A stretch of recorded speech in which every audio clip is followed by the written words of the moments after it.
What is up, everybody? How we all doing? I am flying solo for the first little bit here. I may have one or two people jump on with me, but go ahead and just say howdy and welcome to everyone. Try and get my... Showed up a little late because I'm having not technical difficulties, but technical difficulties.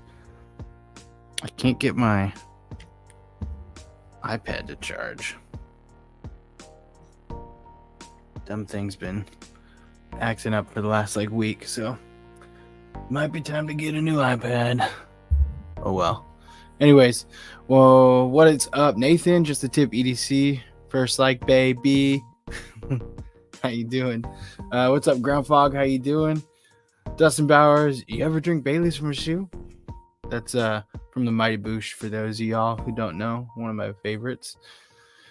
Good old Lungbone himself. Cole, how you doing? Neil McKenzie, how you doing? Dots and root beer.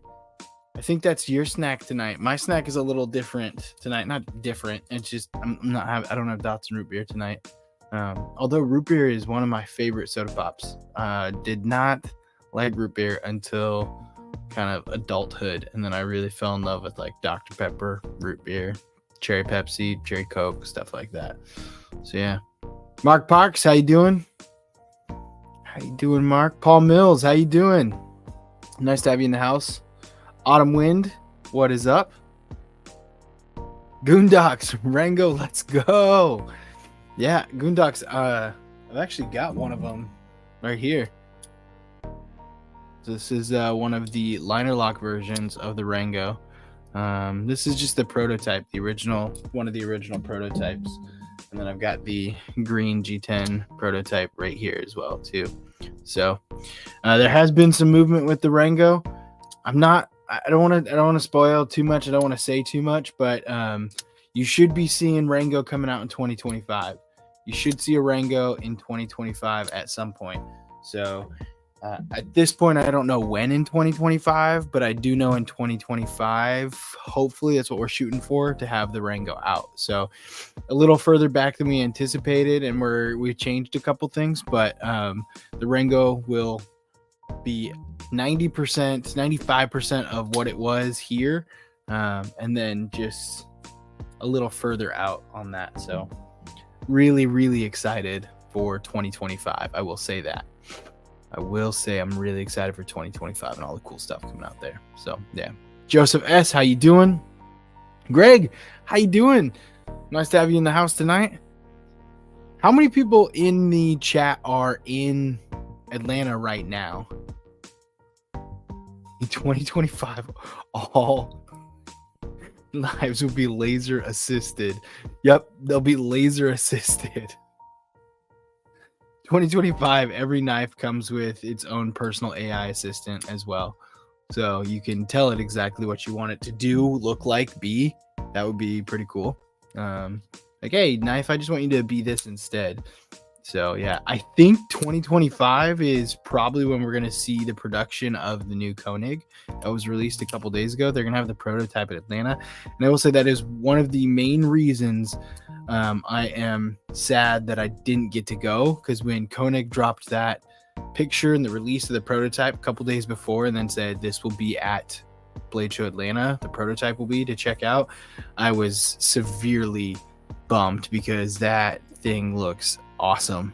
It was dropped in one of the Instagram chats that I'm a part of, and at that point in time I was like, yeah, I need that knife. I want that knife so bad. It just looks it looks so good. And there's no doubt in my mind that it's going to be amazing. The Ariuses are amazing.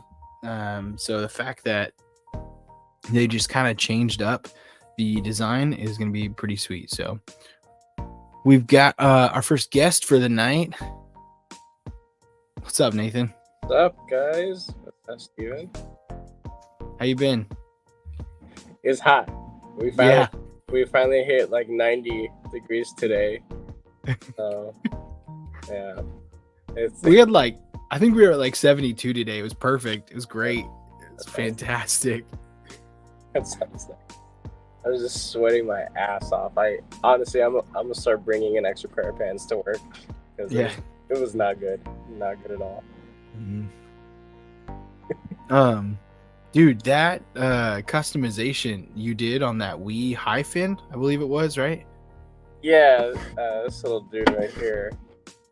That thing was. So you added the hole, you made the finger choil bigger, and then you took a little bit off the poon on the top right there, huh? Yeah, so I made it more sharky. Yeah. I guess. Yeah, so added a larger finger choil just for me. I figured that it's good back here, but it's also good back here if you want to, I guess, make cuts where your knuckles aren't digging into whatever material you're trying to cut away at. Yeah. But if you really want to get up in it, you can comfortably now. That's sweet. What's up, Cheeto? How you doing? What's up, Knife Nut? Welcome in. Neil McKinsey, 104 today. Good golly. Wow. That was so when we left Arizona, I was so happy to be leaving temperatures like that. But yeah, I'm pretty stoked. What's up? How you doing? PNW Fun Stuff. Welcome in. Nice to have you here. Yeah, no, that when you sent that video of how you customize that Hi-Fin, I immediately wanted to like buy one and do the same customization. I was like, dang, that looks sick. And so I really liked the way that it turned out. Thanks, man. Thanks. It was really stressful because it was the first time ever, making a hole into, a blade like this. And looks good from far away. It looks good in the grainy video, but up close, I mean, it's kind of coffin shaped. I couldn't get it as round as I would like to, but I mean, functionally speaking, it's super comfortable. Like I knocked down all edges. It is absolutely comfortable. No snagginess or nothing. Functionally speaking, it's great. It's awesome. Was that yours or is that for a subscriber? Oh, this was one of mine. Nice. Bought it off a JD for EDC. Nice. Yeah, he had done some stuff to it already, and he sold it to me on the cheap. So I was like, cool, I get to work on something that I'm not gonna shit my pants if I mess it up too much. Yeah. No, there's a couple knives that I have that like I've wanted to dabble with, taking the studs off and putting a deployment hole in it and doing an oblong shape or something different. Or there's some other knives that the way you like added the only like a depression to the depression to the top side. There's other knives that was like, man, that would look really cool, or that would add angles when it's in a closed position that really make it that much better or whatnot. Yeah. And so seeing you do that, I think I told you this, I was like, it inspires me to like, okay, now I want to go get stuff and start ruining things. Yeah, that's the exact mentality. You wanna get stuff out of your collection or buy stuff on the cheap. You got to be willing to ruin it, basically. So yeah, I don't do many things like that because I sold off a lot of stuff. I still got some things that I can mess around with. And the most recent one I finished up yesterday, the Scout 3.5. Dude, the chamfered edge on that, did you polish that? Yeah, I have these little polishing paste things. What does it go up to?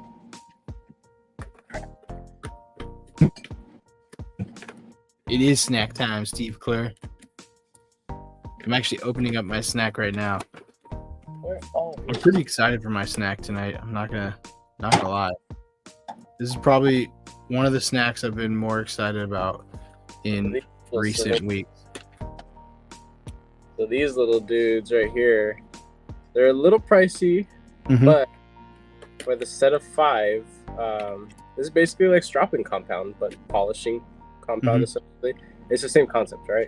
Yeah. The highest one of this set that I got is the darkest one here is 100,000 grit. So it's basically like water. Yeah. So a little bit goes a long way, which is cool. So I'll be able to make it last a good bit. I think for the set it was maybe like $50. But, What's up, Cole? What's going on, people? and I got more of these little tungsten carbide bits. These are micro ones. The ones that I was using were like 2-3 times the size, so I wasn't able to get, like scoop out that hole as best as I wanted to. Mm-hmm. But I'm most definitely not in the mood to redo the blade anytime soon. So Yeah. But these guys are cool.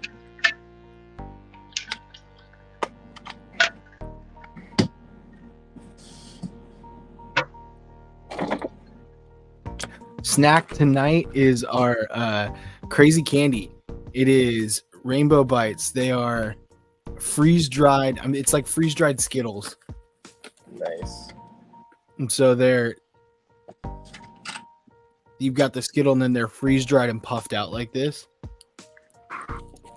And I had freeze dried Jolly Ranchers a while ago, and they were delicious. And so I found this. I was literally just walking through the store and saw these, and I was like, those look delicious. And so they were $3, so I bought the bag and decided that I would eat them, all of them. Just leave the freeze-dried chicken alone. Yeah.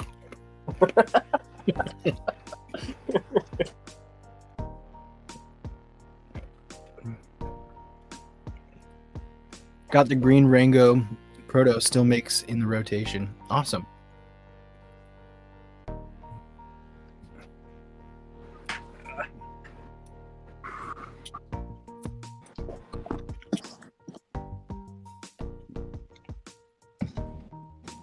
Yeah, I still have a couple prototypes, but they're going to be, we've made some changes to it. And so like, if you look at here, you can see the kind of the lines. So we cut back, cut the flipper off, essentially made a deeper finger choil on this one.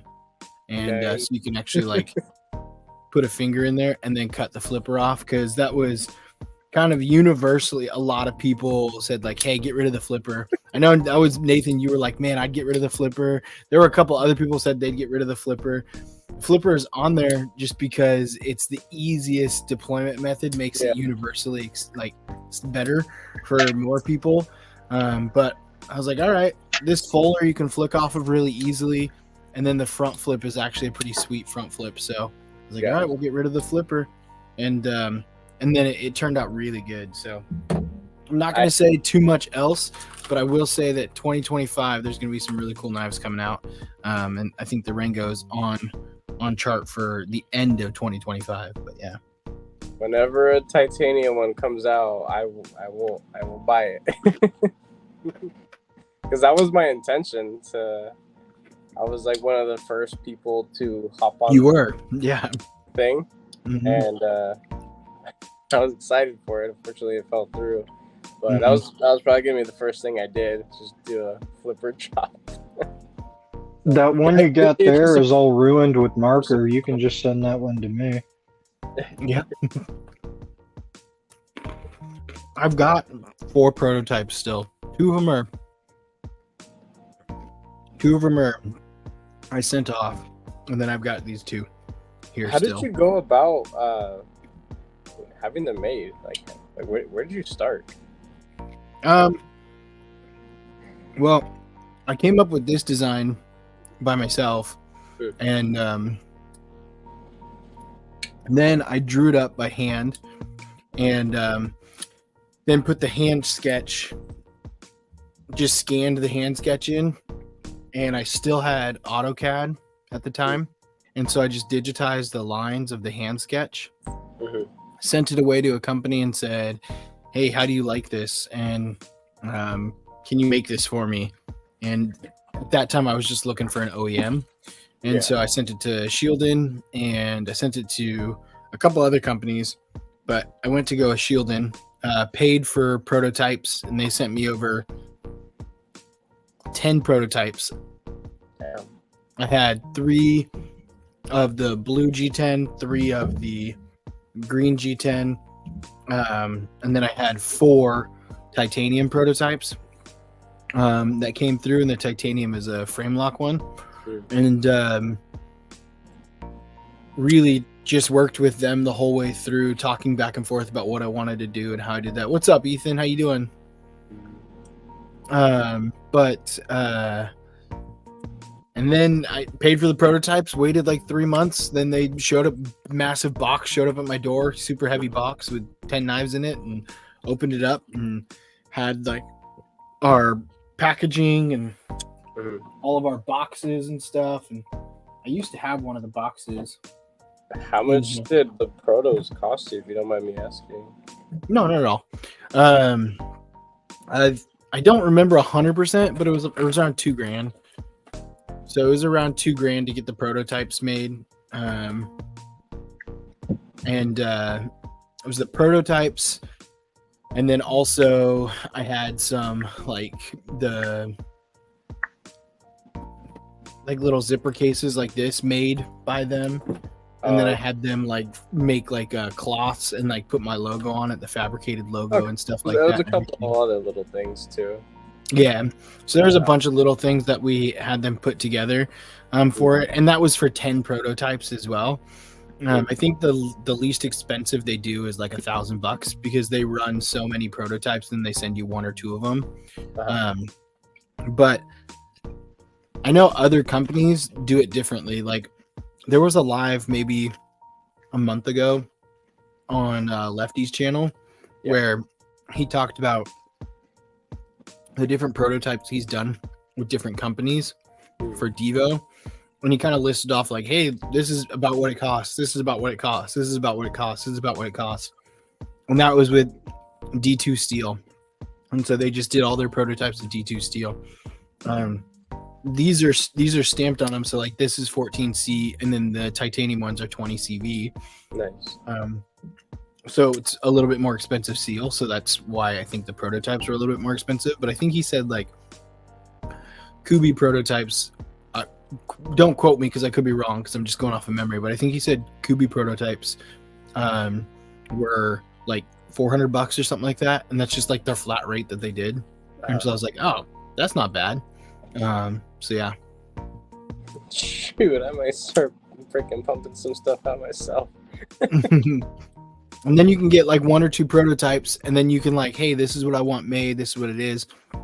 Take it to Blade Show. Get that's one thing I think. Like, I'm not saying this to toot my own horn. I'm saying this because I think there's a larger conversation to be had in the knife community. And there are some really good makers who go about this with, and really good designers who go about this with a pride of like, hey, I designed this and this is great.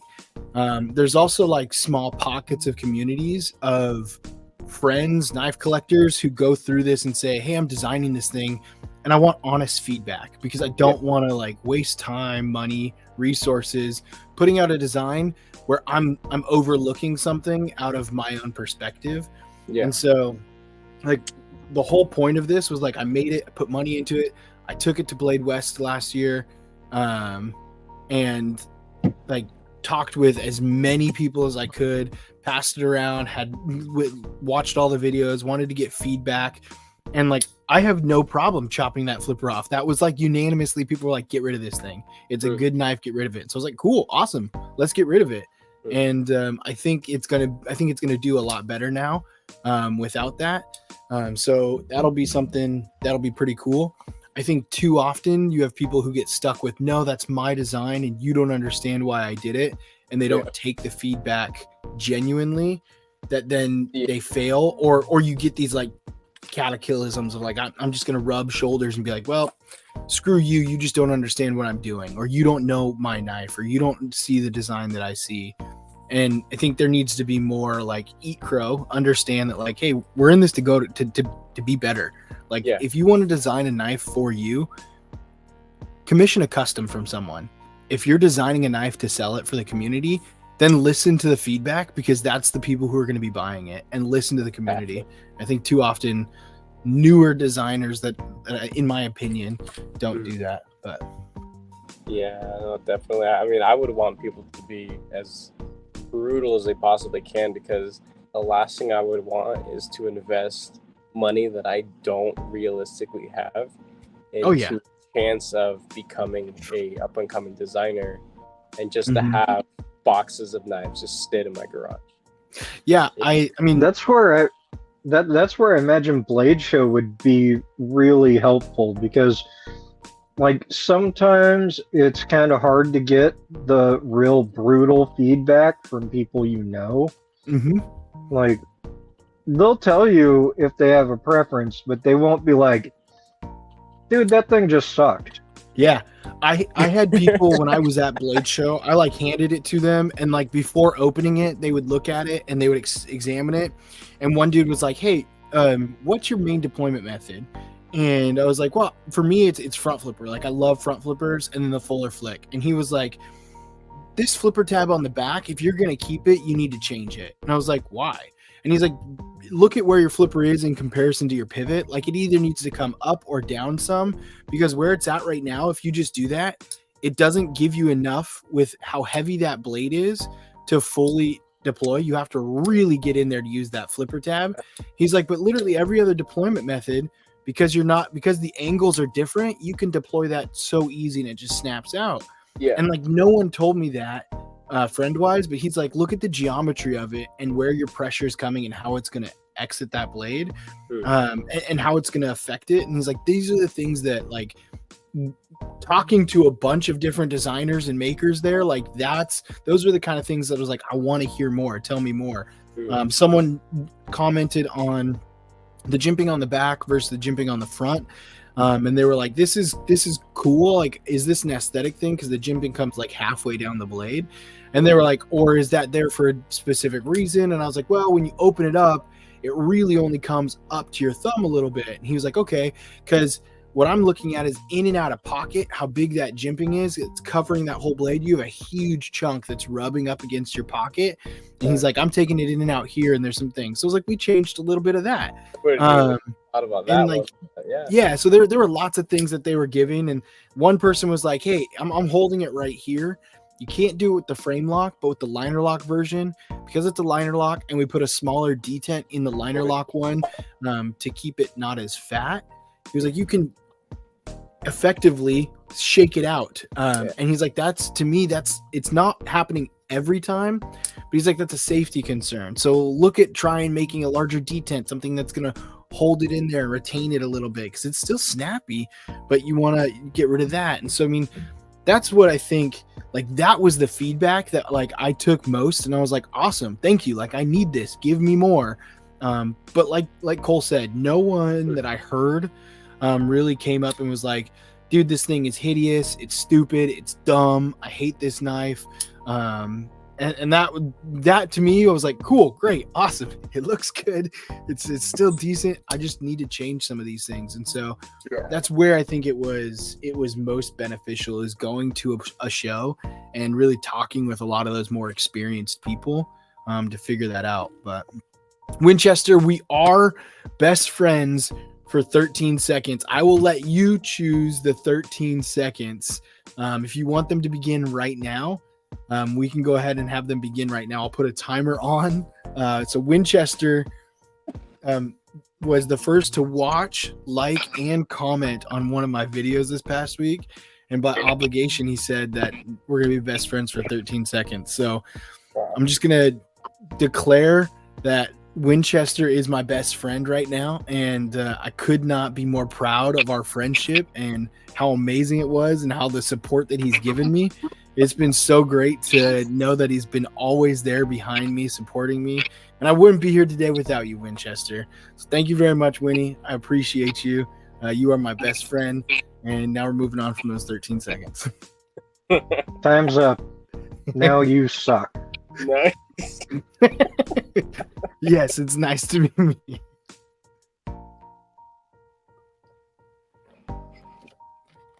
But yeah, Ethan, I will bring. I hadn't even thought about that, but I will bring. I will bring one of these. I'm gonna tell you, Ethan. If you make me cry from what you say about my knife, I'm never showing you a prototype again. It's not meant to be a Lamia. It is not meant to be a Lamia. So I want good feedback, Ethan. But I don't want I hurtful don't know feedback. Ethan myself, but I heard he only likes about 2 knives. Mm-hmm. Wow.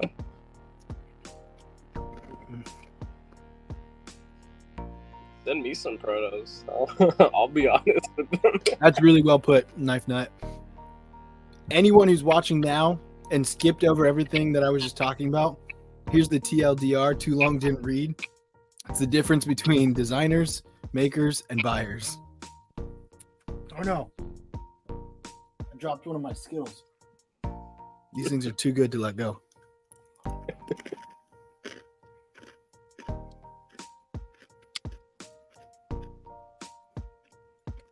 What's up, Beaver Baron? How you doing?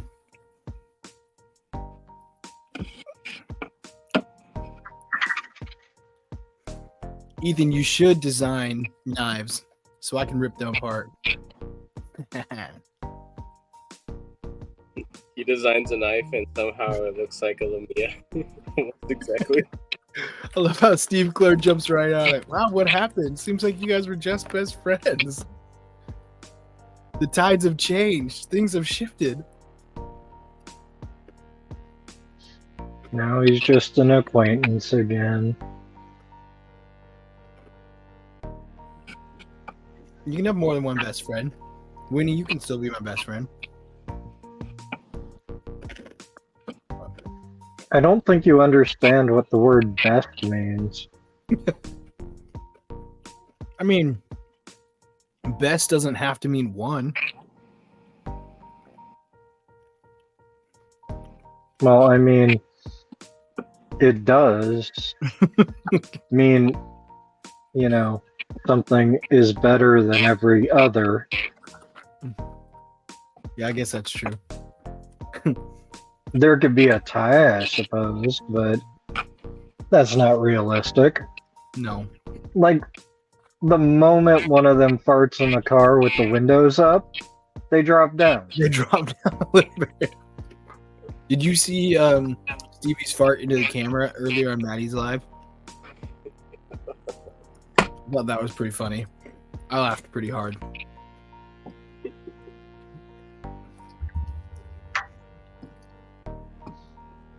I'm surprised 8,000 there aren't miles 6 apart. or for 7 sure, Steve different Clare. He's videos in of it Florida. now. We're over here. It's just about 8,000 miles. If I'm doing my math correct. If I'm doing fast math, it's about 8,000 miles. It's not correct math, it's just fast math. If I'm doing math at all, something's gone wrong.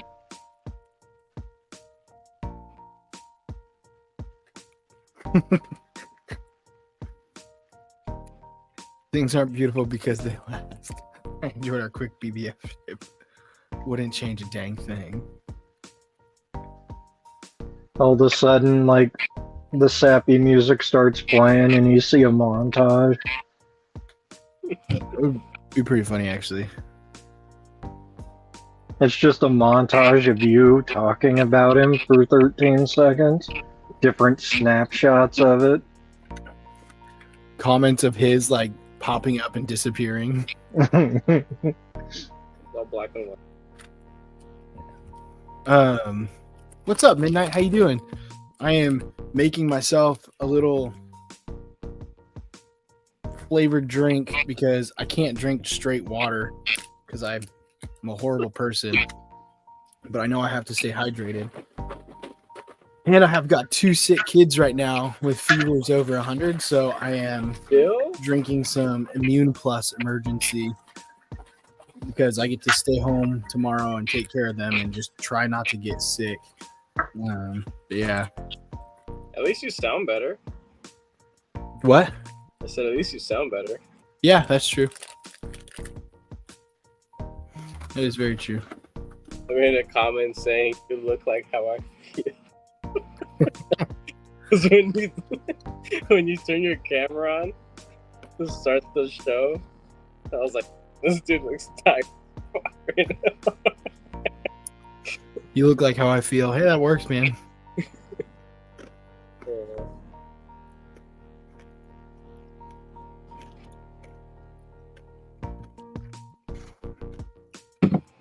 The comfortable silences.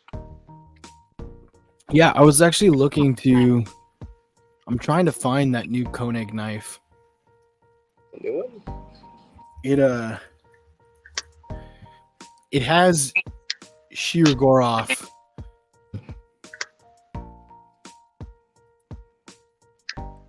kind of notes to it when I look at it. Notes. Is this a tasting menu?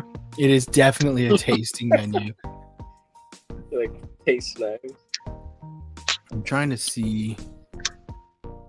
Oh, there. I think they only have it on their Instagram. Yeah. Let me share this real quick.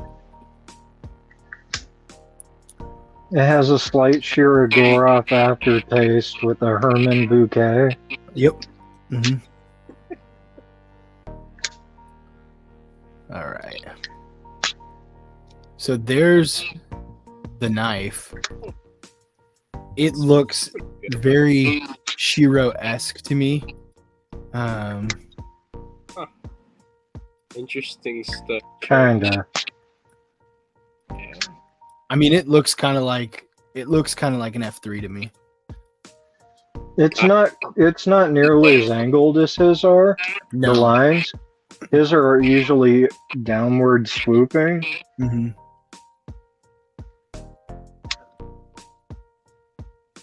I've never handled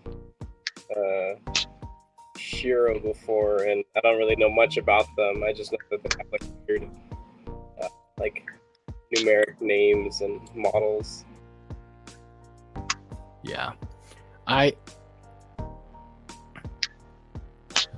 think it's only I'm curious where those are going to come in price wise, because I mean, Koenig's now, like Arius is now. I think if they run off of their name and the Arius, you're gonna have to start that at $1,000, which is, I think, and they're gonna sell fast. I think that's the other thing too. They'll probably, I mean, I would hope, I don't know how many they're gonna make, but I would hope that they have at least 50, and then they're probably gonna sell real fast for that first run. But yeah, the first prototypes are gonna be at Blade, as it said in there, and so I'm dang, I don't know if they'll sell. They probably won't sell. Koenig probably doesn't sell their prototypes. I asked Stevie. It'd be cool as hell to have a Koenig proto. That would be really cool to have a Koenig proto. But I don't know. Pretty much any proto is cool to have. I asked Stevie to, if Kevin's willing to sell his prototype of, what is the newest one that they have? The big one that they just came out with. I don't know. I sent Stevie a message about it. But The name of that one. They're all booze related, right? yeah, but it's the Chaser. That's what it's called. Chaser. It's a big knife. It's their first like big knife. And so Regret would be a good name. yeah. And so I asked him if he. Morning after regret. Yeah, Mark, you're right. The tall boy is the big one, but I was thinking of the Chaser. If Kevin's willing to sell the prototype of the Chaser, or really the tall boy, I asked Stevie to pick it up for me, because I really like some of the stuff that Devo's done, and so I think that would be cool to have a Devo prototype. I eventually want to get a Lush. I really like the look of that one. That one is one of my favorite Devos. It's more subtle. It's like it's got more aesthetics to it than a traditional knife, and it's more subtle. But it's really nice. Now you got me picking up a slip joint, Cole. They're fun to play with. They are for sure. I just had the Rosecraft slip joint in here a while ago, and the Ollie Chucky or Bolly Chucky or Jack Nala Chucky. I don't know. It was a ridiculously good. I hadn't had Rosecraft like traditionals in really, and I've had some of their Rosecraft like folding knives, locking knives, which to me their locking knives aren't necessarily amazing, but their traditionals are fantastic. I haven't played with one yet, but I actually have one coming this week. Mm-hmm. I won it on What's the Point live stream. Nice. They had Andy from Rosecraft on there, and he did a giveaway with their Smoke Gray Barlow. Nice. That's cool. Where's that feedback coming from? I don't know. It might be my mic because I don't have my stuff set in yet, but Is there a weird noise? yeah. Hear anything? But Is yeah, I'm there- looking forward to checking those out. I've Is heard there- good things about their traditionals. Yeah. Cole, have you ever been to Blade Atlanta? No. Me either. I was curious. I've only done Salt Lake, but I was curious because someone just asked, Drinkwater asked, is there a good campground? I don't know about Atlanta. Salt Lake, there's great campgrounds near Salt Lake that you could camp at and go to, but it's like in the middle of town. So at the convention centers, there's no like adjacent campground right there that you can camp at. Everyone here is still at home, so this isn't the group to ask. Yeah, we're all still at home. We're the leftovers. I feel like we're like the like not the A team, but like the C squad. Mhm. That's perfect because I'll be the Mr. T character because I don't like to fly or be in cars really. Mm-hmm. There's a lot of urban camping in Salt Lake. They have a really good urban camping community in Salt Lake. In Atlanta too. They've got a Urban really good camping, isn't that just being homeless? That's 100% what it is. Cole. That sounds like homelessness. That's terrible. Yeah, I was looking into possibly. Stevie said there were people camped out already. So Stevie said that there were people because he's there, and he was saying earlier today that there's people already camped out. Said it was all the Bali kids. Yeah, he was like, it's really not people looking to get their grail. It's all the Bali kids. No, they're young. They want to go hang out with their friends Mm-hmm. in a parking lot for some reason. Yeah. Hey, I just had a conversation with someone earlier this week about how when I was in high school, REI, the camping store, used to do these garage sales where they would sell gear. What's up, Roman? How you doing? I used to do these. And Drinkwater, I saw you, but I don't think I said hello. So, hey, what's up, Drinkwater? They used to do these. They called them garage sales where they'd sell used gear for super, super cheap, and you get really good deals on gear that's almost brand new and sometimes slightly used. And when I was in high school, we camped outside in REI because we were looking to get some gear for a summer camping trip we were doing. And we woke up in the morning and the store manager came out and like gave us a bunch of swag. We were like, sweet. We thought we were the coolest ever. But I was like, yeah, I'm 17 years old. I'm just going to sleep in front of this store. Everything's fine. That's okay. That's normal. That was normal then. Imagine trying to do that now. Yeah. I mean, that was 17 years ago as well. Yeah. So it was actually a little bit safer to do it. Right? I've done the whole online thing for like video game releases and things like that. Because I always had cool merch and exclusives for stores.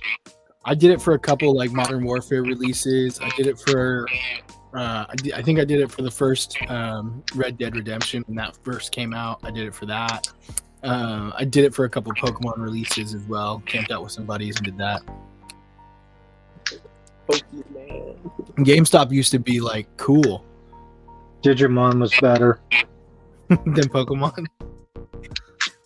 I did all of them. I did Digimon, Pokemon, and Yu-Gi-Oh. Time to duel. I have really, really strict parents growing up, so I didn't get to do anything. My grandpa told me that Pokemon was of the devil. My grandpa was a pastor. My grandpa was like, Pokemon is leading to the devil. These are pocket monsters. These are monsters. And I was like, this is a cartoon. Like, it's not real. Those are not demons. That's a little like fluffy dinosaur for some reason. Yeah, like this is a squirrel. That's a dinosaur. This is a turtle. rat over here. Yeah. This is a rat that just like bit into an electrical outlet. Little did we know that's what Satan looks like. Mhm. Exactly. A little rat that bit into an electrical socket. Hey, That's that younger. little rat can take on fire lizards. So They say he takes on a pleasing form. that's very true. I was gonna say I have two younger half sisters that they're little. Like one's, What's up, Donnie? How you doing? but all the like little girls like My Little Pony, and Yeah. I crack The out devil. at parents. I know, yeah. They're like, okay, those are demons. Talking horse? Bullshit. The devil's work. Donnie, did you head to Blade yet? Or are you still home?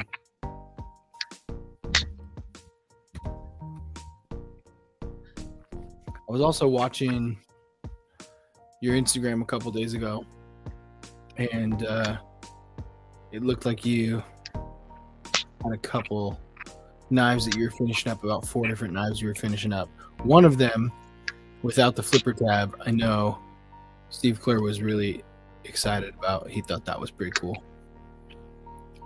That's what made me go look at it, actually, because Steve was like, "Did you see this?" I had not, so I went to look at it. That was a great story. Can This you is tell really, it again? yeah, I would like to, but I'm just gonna hold it off.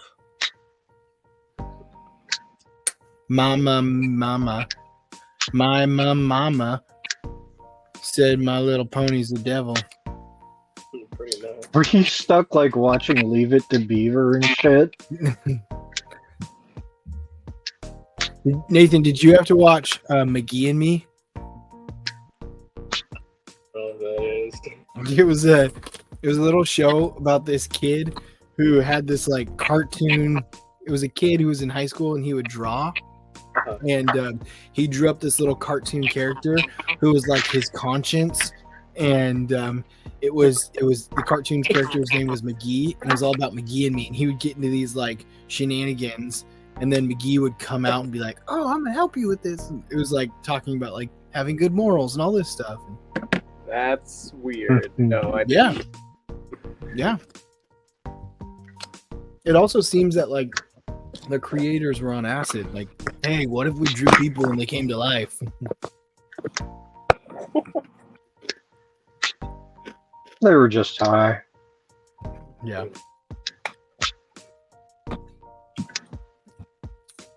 It's like Scribble Nuts. Game's fun. Yeah. Stupid but fun. Stupid but fun. That was one of my favorite SpongeBob episodes, though. Doodle Bob. SpongeBob, Mhm. where SpongeBob gets the.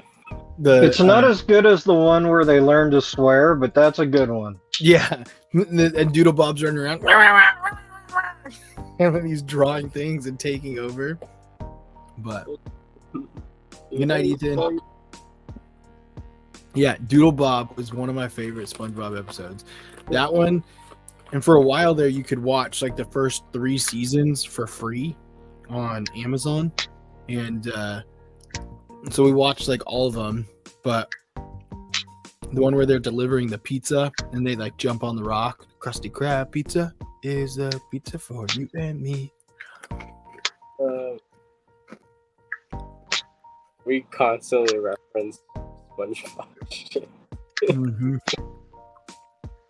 You should do a SpongeBob themed mod. Do a SpongeBob themed live. Mod. It's probably Knife isn't gonna mod. surprise anybody, but I actually have a SpongeBob costume too. Oh my. So I could like sit here in my SpongeBob costume and then just do an entire live of like SpongeBob themed. I'll SpongeBob the scapegoat since it's plain. It's one of the last plain knives in the collection. I'll just poke a bunch of holes into it. So do some like I know it kind of goldish yellow. yeah, darker edges and then polish some highlights to get a brighter goldish yellow. I don't know, and then maybe you can't do anything in red really, but he has his white socks with like little red pinstripe, I think, little red stripe. Yeah. This is what I think I'm gonna send to you and have you anno. It's the CDC Chicago. So it's got black G10, but then the other side is just titanium with a big titanium backspacer as well. Cool. Does the insert comes out, right? If I was gonna get one of theirs, that would be the one. I like the weird blade shape on that one. Same here. This was the like one of the only ones that I really liked. I mean, they've got good designs, but this was like one of the only ones that I was like, I want that in my collection. And then Brian was selling it cheap. BEDC was selling it cheap so he could get the Pandemic knife that they came out with, and so I picked it up from him pretty cheap, which was awesome. So I got that, and I was like, this is really the only one that I would want from their run of knives, so I got it. It's a great story, I know. Yeah. I wasn't gonna say it this time. We've So, come to expect that level of discourse from you. just finished working on all the knives last minute, like, yeah, so I mean, at least you're getting them done. That's the best part. I'm really excited to see Stevie's knife, to be honest, Donnie. I'm really excited to see. Absolutely. I've heard too many cryptic like clues about it not to be. And that's and it's Stevie a himself million is so pieces excited on the that I think fucking. that excitement rubs off. Then I'm just like, okay, now I'm excited because he's excited to see it. So I'm really excited to see what Donnie did to that.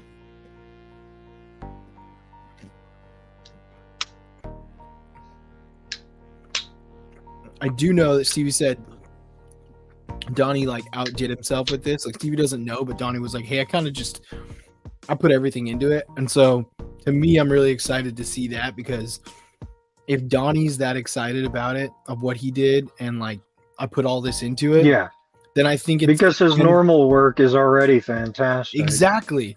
And so it's like, man, I'm really excited to see what it turned out and how it came out. So Plus, he said he was trying to make it based off what he believes Stevie's preferences are. So I'm curious to see that. mm-hmm. And then the million piece fucking scales or whatever. Mm-hmm. I don't know how that's gonna work, but that's gonna be fucking cool. I know it.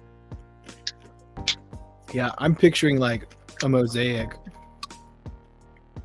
I mean, that's the only thing I'm picturing moving parts and gears and like a little motor and shit.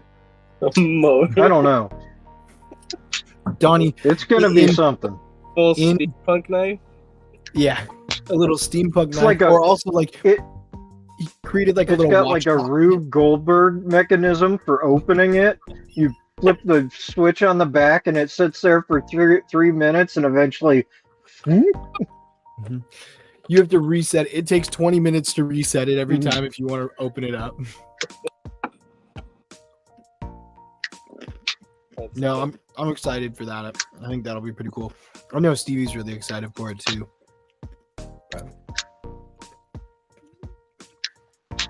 Steven, by any chance, did Ramet reach out to you recently? Like maybe a month ago. Okay. So you know this thing, right? Yeah, Peacock. Maybe last week, at the beginning of last week, they reached out to me and they're like, "Hey, buy one of these knives." This is the weirdest, most direct, most forward, message. And I haven't talked to anybody in a while, actually, because our last conversation wasn't too pleasant. They're like, "Hey, buy this knife. We'll reimburse you." Okay, so I go and buy it. All right, here's my receipt. They reimbursed me right away, which is nice. But I asked them, I said, what's going on? I already made content on that knife like over a year ago almost. And they said that they're trying to sell out of like all their old stock. And for some of their, I guess, higher end things, they might be discounting them sometime soon. So I thought that sounded pretty nice since I haven't been able to check out any of their higher end stuff. But they want to start implementing their new logo that they've been posting the last couple days on Instagram. Yeah, they reached out a while ago and asked about that. And I was like, yeah, I've already seen it, so I don't really want to buy one. I also have two. Like, I have one and my wife has one. So I was like, I don't really want to buy one. Sorry. I told and them they were that like, gave me one already and I gifted it to you. And they're like, okay, that's cool, but we need you to buy it so we can sell out of the old stock. I was like, all right, cool. Well, I'm getting a free knife, and it was actually a knife that, pretty decent for what it was. But I have full intentions to modify this and give it away here. yeah. But dude, I can't get this thing apart. Like they drenched the pivot Loctite. I busted and stripped like maybe 5 T8. I did. Mine was like that too. Hold on. I gotta show you something. I boiled this thing, the whole knife. I just threw it in there, and my wife was making fun of me, like, I like knives so much, you have a freaking knife teeth now. So, and then I had to explain to her that, if you boil it, you might be able to loosen up some of the Loctite possibly, but you gotta wrench on it while it's still pretty warm. So I did that, 2 attempts with boiling it, and then I did the hot T8 bit, and I stuck it in and pressed it. Oh god. What the hell? Yeah, I destroyed this thing trying to get it apart. So now that is a completely different pivot that doesn't fucking fit. So I have a washer on the outside, but it works. I just wanted to put it back together because why not? But yeah, still works. Now all the hardware is loose. I can't turn it the other way to center it back, so it's permanently off-centered. I can't move it. Show that again, Cole. Oh my god. Yeah, it's like that is Custom mod by me. the ingenuity to put it back together though with a different pivot and get it all locked in so it works is great. That's awesome. That I would have never thought of doing, honestly. Mm-hmm. But this ended up in the trash once already, and it's gonna go back into the trash. But because it fails now, it won't lock up. So Look at the lockup on this thing. That's really good, actually. yeah, It's like 110%. That's awesome. On your hand. That's not even that hard of a hit. Like, right. yeah. And this is where Nathan breaks his hand on the line. that's a little hard. That's a little hard. That's what's around me to not hurt myself on the spine of a foot. Yeah. So I mean, this thing's trash now. Really. But I've yet to have a knife fail in a spine block, like ever. and I know it's because I don't spine rack a ton of knives, to be honest, but like I've spine racked maybe 100, 150, and I've yet to have one fail ever. Even like popular ones that are supposed to fail all the time, people are like, oh yeah. I'm like, okay, let me check it out. I'm like, I don't have anything happening with this. The only other Yeah, knife, I beat the shit out of some of my Vosteed ones that were supposed to fail, and I wasn't able to get them to, like the Thunderbird or the Valkyrie. Mm-hmm. Yeah. yeah, but I had intended to fully modify this and give it away on this live stream. I had marked up with marker. I was gonna chop the flipper tab, make a larger finger choil. I was gonna bronze all the hardware. I was going to reshape the tip of the pocket clip so it actually ramps up and doesn't do the weird curve thing that it does, because it doesn't go into the pocket too great. And I was probably just gonna stall to wash the internal liner. So I was gonna do a lot of like little things to it, make it a cool little one-off piece. But I can't get the freaking thing apart, and it's ruined, and it fails, and it's just I don't know why I still have it. But I'm gonna message them about it and tell them, hey, you guys should probably chill on the Loctite, and maybe How make much it so don't that use it's it at all? Just save money. You should throw on a custom pivot guard. Yeah, do that. Nice. You can make that a thing and just eventually have like Moku type pivot guard. Yeah, Remet reached out and they were asking about I think they actually asked me about the Peacock as well, and I was like, yeah, I've already got it. And they asked about another knife of theirs, and I'm trying to think what it was, but it was another kind of budget knife of theirs. And I looked at it and I was like, yeah, I don't want to see that. And so I was like, yeah, no thanks. And then they didn't say anything. Yeah. This I could take apart just fine. So that's nice. When you look at that though, what does that look like to you? At 5.5. Yeah, exactly. Exactly what this is, pretty much. Mm-hmm. I mean, obviously it's not a 1-for-1, and we had this discussion already about it. But yeah. I mean, I'm still planning to, do something with this. I just have working on other.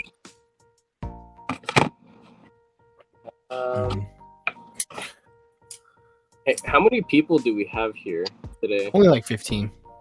15? Yeah, there's a lot of people that are. Wednesday nights are kind of like a hit and miss. Like there's some nights we'll get like 40, and there's some nights we'll get like 12 to 15 like this. Just kind of depends. Especially with Blade Show going on, there's a lot of people traveling right now. There's a lot of people getting ready, so I knew it wasn't going to be too crazy, but I wanted to still do it. But yeah, I got the RS Chaos in right now, and it's the top lock version. Which I thought was pretty sweet. These Vosteed's top liner lock is awesome. It feels exactly like my smock. Like it feels exactly like my smock, and that's one thing I love about it. I will say this is the only top liner lock that has done this, but like if you choke up here, this finger goes right on that button, and like if you have any sort of pressure, you can see so your hand's in there obviously, so I don't think it's gonna close, but to me I was like, yeah, that kind of sucks. So this may not be the knife for the top liner lock because of that, but I really, really love the top liner lock, and I think it'll replace the plunge lock altogether, or like button locks altogether, at least from Vosteed. They're the only company that I think is doing hope so. A compression version yet. Like since the patent is released, they're the only ones that I know of that have actually come out with like a compression lock. Like this. I want to at least get one of the cheap ones and try it out. That's. I mean, I think it's the video that'll post in like 3 days or so. But that's what I said, and I was like, hey, look, like this is cool and it's awesome, and it's good to have a top liner lock. Go get like the $50 Raccoon. that's in top liner lock version, or $60 raccoon, because like it's a really cool lock. Check it out. I don't think you need to buy the most expensive one to do it. And it is a pretty sweet lock, and it's one of the reasons I like button locks is because they're so easy for anyone to use. Like you can, like I can hand this knife to someone and feel comfortable, like, oh, they're not going to hurt themselves putting it away. The top liner lock just adds more strength to the lock because it's a compression lock, and an actual detent for opening. So, like, I've recommended the Elementum button lock to I believe 2 of my girl cousins, and my wife has one. She's always using it. That's what my wife carries, an Elementum button lock. What she cuts with the knives I give her, it's like she's here trying like to saw bricks in it for some reason. Just like, what the hell? Like I thought I used my knives. No, not even close. When she gives them to me to clean them up and to sharpen them, like not even the geometry will go through things. They're that bad. Hilarious. I think Ashley uses her knife more for just like packages, and then she'll cut like pizza when we go to Costco for our kids. She'll like pull it out and cut pizza for the little ones, or she'll cut like hot dogs up at Costco for them and stuff like that. Which is funny because when we started dating, I always had a knife on me, and we'd go out to eat, and I'd pull my knife out to like cut my food and stuff. And she's like, "That's disgusting. That's so unsanitary." And I was like, "It's really not." And she's like, "It's so bad." And now when we go places, I haven't said anything to her yet, but I've wanted to be like, you know, you used to make fun of me for using my knife to cut things, and now you're doing that for our children. Like you're pulling your knife out that just sits in that pocket in your purse with a bunch of other stuff to cut food for our kids. And I've cleaned it maybe once for her, and she's had it for a year. And I know she's not cleaning it and sharpening it. I would eat off of any one of my. I keep all my stuff very sanitary. I got these things like all over the place. I took this one. We went and had some steak the other night, and I took this one with me and used it as my like steak knife. It's the Boker Poltergeist. Yeah. And I loved it. The waiter came by and was like, "We have steak knives," and I was like, "Yeah, you've got serrated steak knives, and they're dull. So like, I'm gonna use my sharp, like straight edge knife to cut my steak. I don't want a serrated knife on my steak that's gonna like butcher the steak as I'm cutting it. This like flat edge, just sharp flat edge cut right through it makes such a nice cut in the meat." But, I have a dedicated steak folder. really? I'll grab it. Show you. Knife Anytime nut. I'm eating steak, I what use was I it. talking about that said don't do it? It's not worth it. Trust me. It's not worth it. Trust me. What was I doing? Now I got to figure out what I don't need to do. Mocking your wife. Yeah, I think that's what it was. Wait. Oh, Yeah. Bring up old shit. yeah, that's probably true. This is my steak knife. That's a nice steak knife. It was one of the numbered models we. Yeah, one of their like, well, cheapo ones for them. I think it was D2. Yeah. But it's really nice. It cuts amazingly, and it's like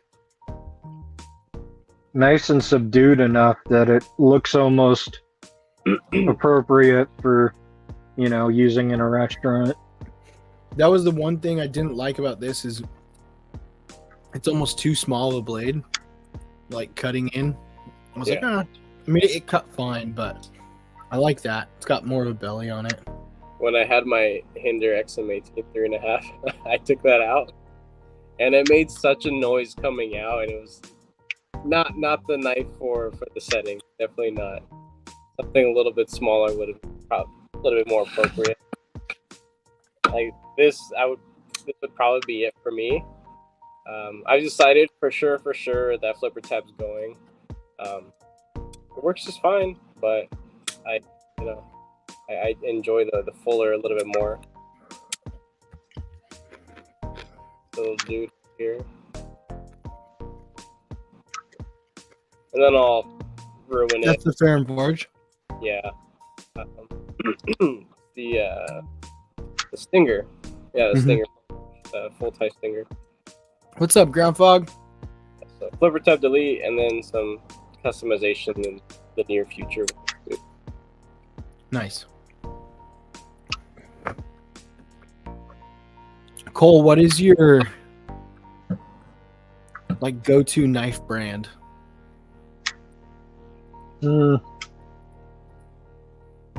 Like, Depends on the price range.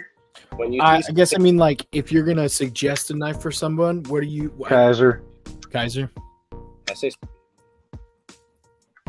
You said you say Spyderco? Civivi. Civivi? It's usually their price point is what I ask them. Like, you want to spend under 50 or under 100? Because if they tell me under 50, I would tell them Sencut. If they say under 100, I would say Civivi. So Yeah. 99.9%. Civivi is a good one for recommending to other people because, you know, they're not going to care nearly as much as we do. Yeah. They want something that works really well, and Civivi's got a lot of good choices for that, like the Praxis or, you know, something similar. Yeah. So I have this still from when I hit my 1,000 subscribers a while back. I thought it would have hit 2 already, but it's very slow for me. I did a giveaway, or I tried to, multiple attempts, and I got a couple winners and contacted them, or tried to, through, I tried to find them on social media platforms and also message them through comments of videos, and people just wouldn't get back to me. But this was the giveaway for the channel. So it was essentially the first knife that like I ever really got. It was a repair frame. I got it as like a little freebie thing from Blade HQ. So that thing's basically unused. And then a mini Praxis, like it first came out, basically in new condition with a fresh edge. And then this thing was like one of the first knives that I did like full customization on. This is a CGRB Rhea. This was a white Knife Center exclusive with S35VN and marble carbon fiber. So I did I widened up the sharpening choil a little bit, the acid stone wash, a 17-degree polished edge. I anodized all the tie pieces with the clip and I think one of the back spacers, and then flamed anode the rest of the steel hardware to match the bronze look, and then slightly polished the carbon fiber scales, then also stone washed the liners. So this was like one of my first like little like proud pieces I was going to give away. I'm probably not going to do that anymore. So I think it'd be pretty cool to give this stuff away on this live stream to get coming in. Yeah. So probably the week after, or like after the Blade show and everything. We'll wait till you have like another milestone, and then we could do a live dedicated to like your milestone. And I think that's gonna be a while. I mean, hardly subscribers, and I think I can come up with something a little bit more interesting from that time. But yeah, I mean, this stuff has been sitting here for a while. I mean, it's been almost a year. So yeah, but yeah, I think it'd be pretty cool to give this stuff away. Sweet, yeah.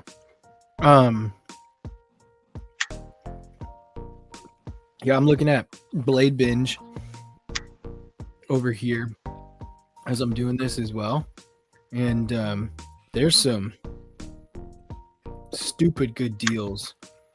Yeah, right now. Everybody's selling. Blade show deals are amazing. Everyone's trying to get money. Yeah. But like if you look at some of these, like you've got, where was it? this Big Bro Jack for $170 right here. This thing is, it's a $300 slip joint. Granted, like I know not everyone thinks they're worth $300, but it's a $300 slip joint for $170 and comes with everything. I'm not a slip joint guy, but if I had that money right now, I would buy it.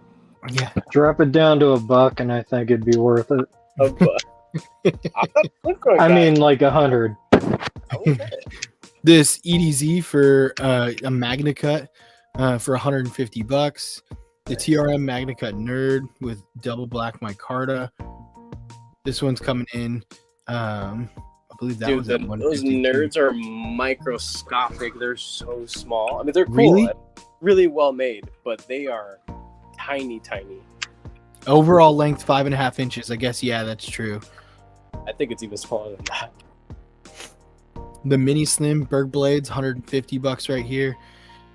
Ooh. You got brass topo scales on that. Nice. CPM Crew Wear.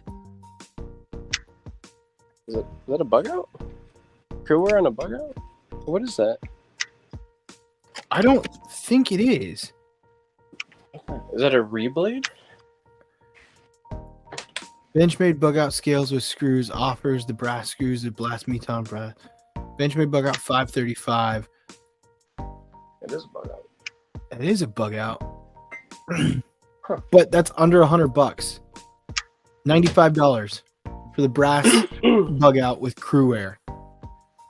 I think that might just be the scales. Read it again. Yeah, there's some people that they make some of the laziest posts. They'll Oh, I guess you're right. Yeah, it is. they'll It take is. pictures of It's for fully the assembled scales knives. and the screws. Never mind.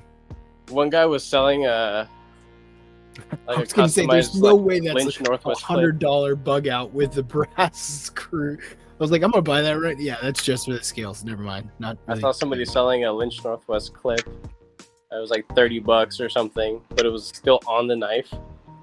And nowhere in the listing did it say, knife not included, but they Mhm. still had it attached to their knife. But the listing title did say it named the model of the knife that it was on, and then Lynch Northwest clip for sale, and that was it. So it was like really, really in there. You had to look for it. But I mean, that was kind of a lazy post. And it also see probably people- said that like seller does not accept returns. So someone bought it thinking they were getting a knife, and they ended up just getting Yeah, it. right. That's terrible.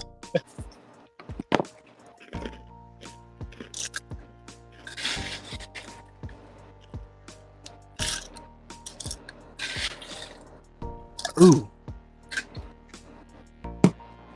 What's that?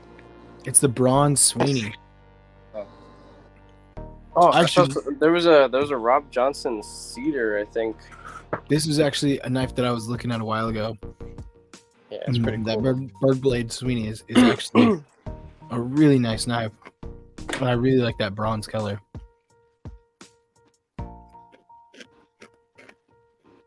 Yeah. I know Blade Binge is actually going to be tabling at Blade Show this year. If I go, I'm gonna What be are they like, gonna do? Just pay out show their faster. website? I guess. I don't know. Have laptops set up there and say, hey, you can look at knives here too. Well, I think they have. I think they have like actual knives that they buy. Like I know they bought knives from like ABW and they bought knives from. Like, They're Hogue. doing some exclusives. Yeah, Um, and so I'm curious if they just held some for the show and they're gonna have their exclusives that they sell there. But yeah, The American I- Blade. it's sorry. Go ahead. I was gonna say they're the Model 1 or the Model 2, the button lock one of American Blade Works. The dark mode version with the teal carbon fiber. Oh man. I would, if I had an opportunity, I would buy that right now. but they're hard to find. That specific one. There have been a couple dark mode knives that have come out from Blade Binge that I'm always at work when the like releases happen or drops happen, and I don't have time to go and get one. Yeah. But it's their dark mode stuff that they've done. I really liked almost all of them. Been like, Yeah. dang, that's really cool. I'd pick that up. But also same thing. Like I don't have $300 every day of the week to just go buy a knife. Yeah. I gotta. You know, have to I go to- really like the way that platform's set up, but I pretty much hate that company for paying streamers to browse their shit on stream. Hey, I don't get paid for it. Yeah, no, I'm just saying in general. I agree There's with a lot you of there. them that do. And they spend like 20 minutes doing it in the middle of their stream. It's like a 20-minute commercial break. Yeah, that's why part of the reason I stopped watching Tri-State. I think his Tuesdays with Tri-State, because I'm usually driving home when his live is on, and I would listen to it. And like maybe 2-3 months ago, the entire drive was, oh, let's look at Blade Binge, and it was just going through all that stuff, and so I stopped. I mean, it doesn't affect He did him. help me out a lot. He helped me to sell a lot of my things. He And has. I I was gonna got say the he point. has so many followers. It doesn't really matter to him. But like I was because I think here's the thing. Him and I Bees will go both do look- that shit. Yeah, I'll go look at Blade Binge myself. I don't need someone to show me what's on the website. I'm on And there. that's Right. why that's why it bothers me, because it's like I'm already gonna look at it. I don't need browse to the do- secondary on my own. I don't need to see your commercial. Yeah. That's good though that he saw your stuff and would help sell your stuff. You would okay, so it was on accident, but I would typically end up purging every once in a while things out of my collection and post it maybe a couple days before his live stream. And I didn't always tune in, but I started becoming a little bit more frequent, watcher. And I started noticing that he was having longer and longer runtime on Blade Binge, and he would show off a couple of my things, and he always highlighted a lot of the things that I have, and he liked it.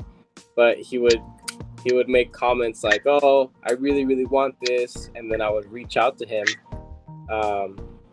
through Instagram, and he just doesn't respond.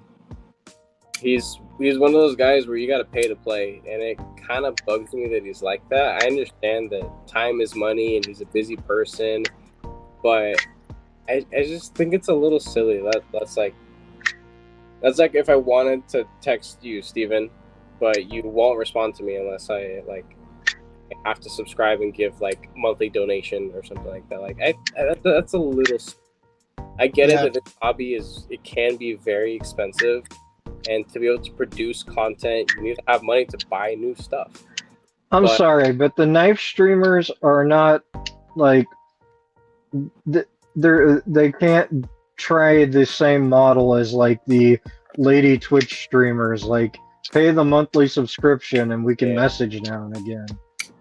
It's That's a little- not how this works. Because I know Cole, Tri-State, he's not a bad dude. He's a really friendly dude, actually. Every once in a while when I was able to get a hold of him. But trying to talk to him off of, the public eye, he's very bland in text, very short, almost never really responds back. It was typically through the actual chat that I would hop on and message him and tell him, hey, if you really want that knife, we can work out a deal. You have my information. You know how to get a hold of me. Yeah. And he would acknowledge me in his streams and then never come through. Yeah. I think too, like one, I like to look at it from a different perspective of like he's on a stream, he's gonna say, man, I would really love this, to hopefully spark interest from someone else. He may not actually want to buy it himself. That's true. That's true. But I also look at it as like a lot of these people who are on streams, myself included, like I can be very vocal. I can be out here. I can talk. I can do whatever on a stream because I'm sitting in like my safe space behind a computer screen and doing stuff. You catch me out in public, I'm still fairly outgoing, but I'm a lot quieter than you would think, just from looking at this. And so once you start reaching out to someone, I think you see less of this and more of like, hey, I'm a little bit more quiet, reserved person behind, like outside of this. Like when I put this on, I've got sugar running, I've got adrenaline going, I've got energy coming. So like it happens and it's naturally just feels like there's more energy and more eccentric and outgoing than a lot of people truly are. And so I would imagine that like he might fall into that category. Just given the benefit of the doubt. But I also know that he's been fairly open about some of his struggles through it. And so I would imagine that like he's probably because of that put up some walls of like, I need to be careful about how far I cross this boundary with the community, because I don't want to like he's trying to make this his life. Like this isn't my lifestyle. Like I'm not gonna earn a living off this. I do it because I like talking with Cole. I like talking with you. I like talking with the community people. I'm not doing it because I want to like make a living. And I think for people who are, there's so much more of a level of like security and like awareness that they're trying to like keep people at arm's length because they don't want to say the wrong thing, do the wrong thing. And sometimes like the transparent truth about it is like small makers and small community members will get hurt by it. And it's not an intentional thing. It's not, I'm trying to hurt these small makers or these small community members or you know, I'm not trying to hurt the community out of this. It's, I'm trying to protect myself and like support my well-being. And in doing so, I can only focus so much energy in some areas, which sucks. But I think that's what I look at when I see it, at least. Well, you know, like That's definitely a good way with to some of the bigger channels like that, I can have all the gripes I want. Yeah. I mean, that's just my opinion. Yeah. I don't think that they're necessarily bad. I don't think they're bad people. I don't think the content they make is bad. I mean, it's just my opinion of what I would like to watch. So I just don't watch that. Simple as that. I have nothing against it. I don't actually dislike them. I just don't like to watch that. So I don't. This really sucks. Message Tri-State 6 months ago wanting to send him free stuff, as I do. Completely ignored. And then I hear in one of his live streams I have to pay for him to read any messages. Yeah, that really sucks. Like, I think if you're ever at a point where you're like, hey, if you want me to read your message, you're gonna have to pay for it. Then I'd be like, yeah, I'm probably not gonna message you then, because I want to just have a conversation with someone, and this chat over here is to allow that conversation. I'll read things, I'll be a part of it. P&W actually reached out to me a couple days ago, asked for my mailing address, and so I gave it to him. So I have no idea. When I asked for your mailing address, you fucking ignored me. No, you didn't. A couple of times.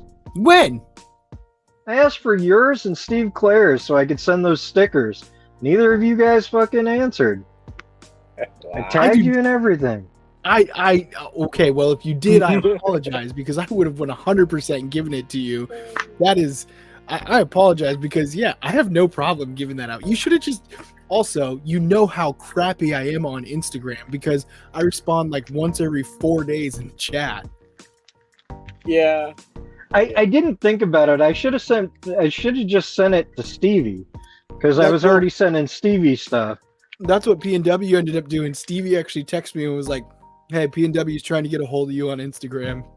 So, also, I have the perfect sticker for you. Nice.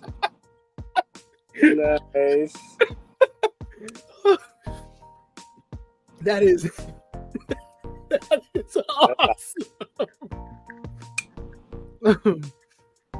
Maddie sent me something today, and it was like, you'll never understand the struggle that colorblind people have to go with.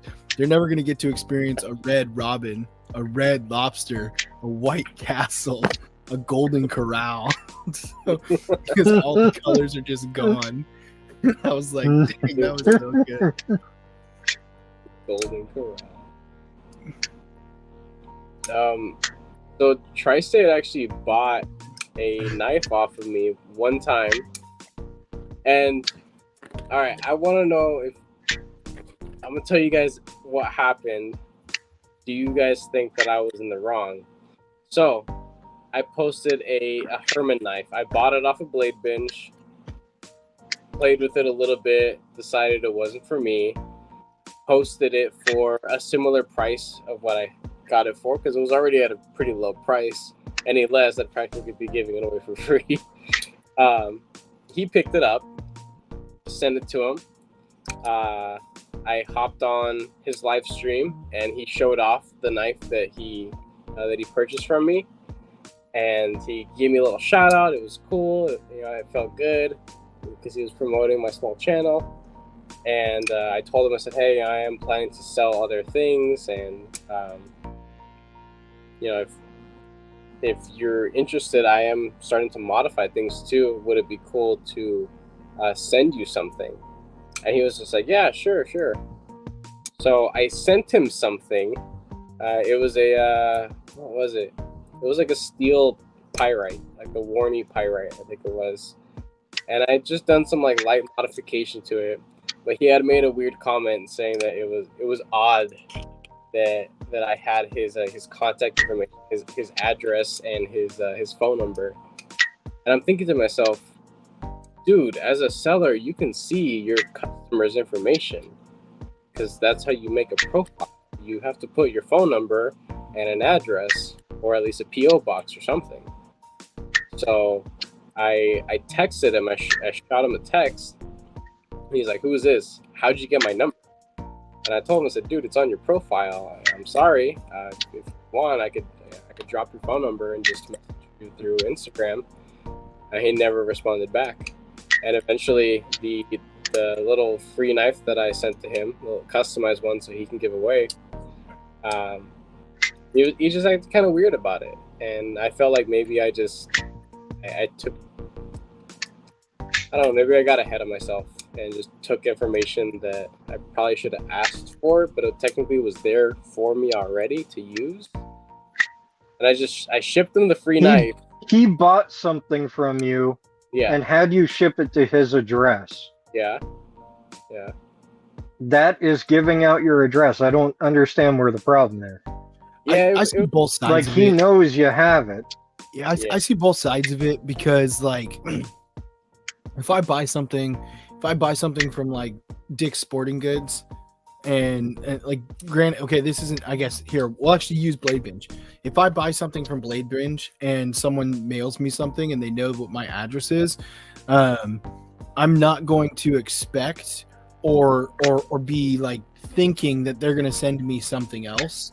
So when I receive something else, I would. Well, he asked, "Do you want me to send you something?" Yeah, that's what I'm saying. I see both sides of it as like I would be cautious. The fact that his phone number was on there, I think, is a miss on him because I always remove my phone number from stuff like that because I don't want just a million people texting me. Like, I gave you my number because I was like, oh yeah, man, let's text. This is going to be way easier. Let's talk about it. But I don't put it out on my profile for everyone to see. Yeah. The fact that he had that on there is I don't know if he still has a miss on on his part. He I had think. his obviously his regular his legal name for his Blade Binge account. Mhm. So he had his address, his home address, I believe it was, and then his phone number.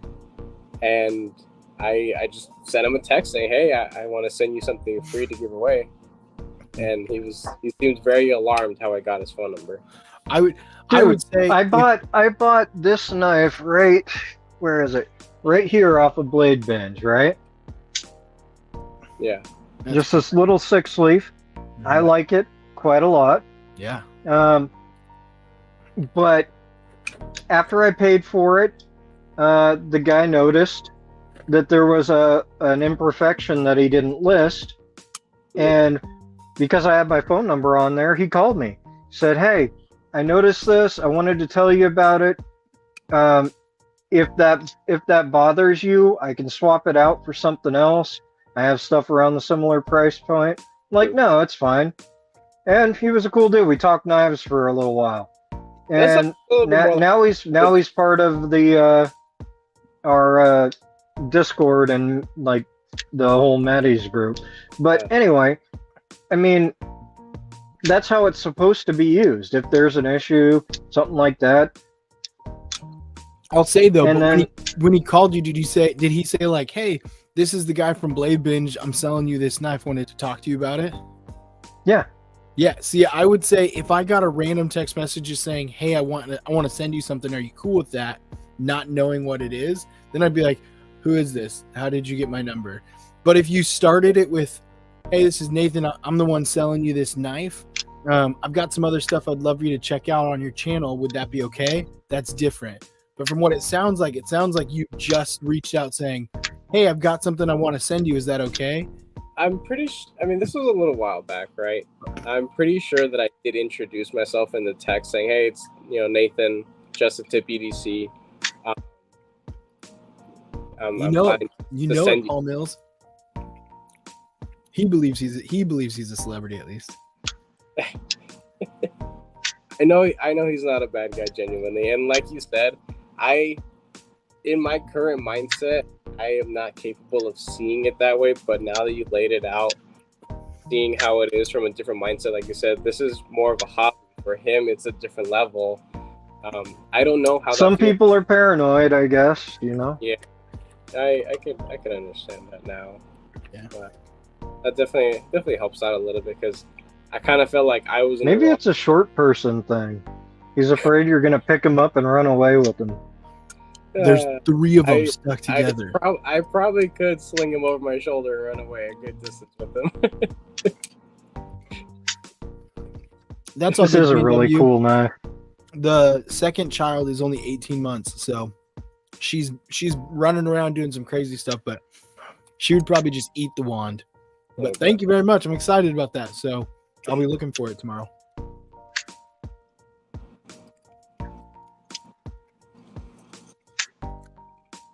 You got a margarita over there? No, it's no, I mean, I could. I definitely could. I gotta show you guys my fridge. I have a whole fridge. It's just soda and alcohol. That's all it is. A whole like house fridge, just soda and alcohol. That's just Cactus Cola. That's it. Both Cole I and have a myself whole are thermos sober. full of tea. Mm-hmm. I would Nice. say both Cole and myself are sober. I don't think I've had, not for any reason other than the fact that, like, I just really don't like alcohol. And so, but I don't think I've had, we had like a company get together a while ago and I had a cider at that and that was it. But I just really don't like alcohol. So, See, we don't drink for the exact opposite reasons. I really love alcohol. see, exactly. I have a lot of alcohol here because my house is typically the get-together house. I have a decently sized backyard and it's well maintained, so people like to come over, family members. It's not like friends. It's mainly Brag much? just but I'm so never alone. I I got know- people who care about me. I don't think My yard's so fucking cool, I can't get people out of here. so it looks nice at night. We have little string lights, right? Looks cool. That's about it. But and then we have like a roach problem. It's so gross. It's annoying. But Is that no, what you call the people that you can't get out? Roaches? but no, I have a lot Get of 'em. alcohol and other drinks and stuff like that because this is typically the get-together house and Nice. people want to have a drink. But personally, I don't drink a whole lot, so I never really grew up around it much. And I didn't really have that that rebellious craving to, once I finally got older, to just like drink whatever I can and smoke whatever I can. Now that I'm no longer living with my parents, so I never went through that phase. Essentially, I just kind of mellowed out, so I can have a drink, and I can drink a lot if I wanted to, but I typically don't. So Again, brag much? Oh, I can drink in moderation.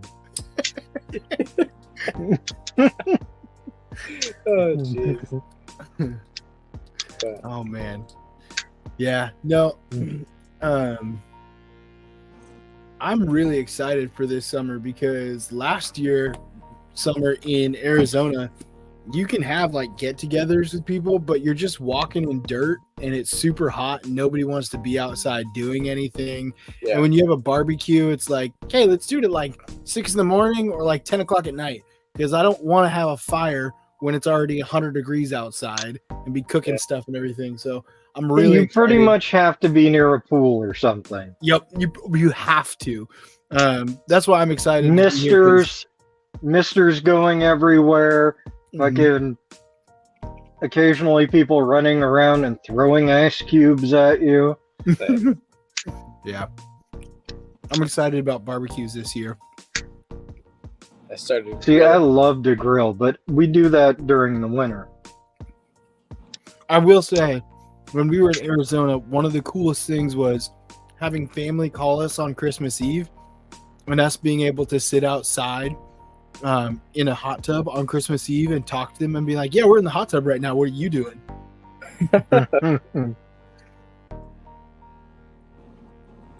We have one of those like large above ground pools, and we finally cleaned it up because it went to shit. It looked like a swamp. Smelled horrendous. I was probably on my hands and knees for a good hour and a half in there, just scrubbing the walls.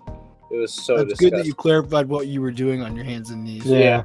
Yeah, I know. I thought you were talking about paying the guy who cleaned it. Yeah, no. No, we cleaned it all. So we pulled off the pool and we leveled the ground again because it got a little weird looking.